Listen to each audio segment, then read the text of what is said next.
অনেক সময় কিছু মানুষ এমন প্রশ্ন তোলে, আল্লাহকে কে সৃষ্টি করেছেন?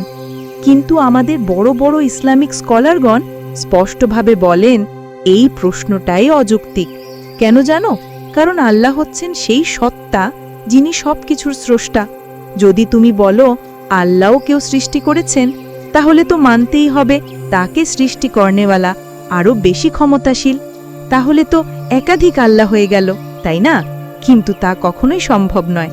কেননা যদি বাস্তবিকই একাধিক আল্লাহ থাকতেন, তাহলে প্রত্যেকের ইচ্ছা অনুযায়ী একদিন সূর্য পূর্ব দিক থেকে উঠত আর একদিন পশ্চিম দিক থেকে। আবার এমন হতো যে কিছুদিনের জন্য সূর্যকে স্থির করে রাখা হতো। যদি এমন হতো তাহলে একটু ভাবো এই বিশ্বজগতের কি অবস্থা হতো।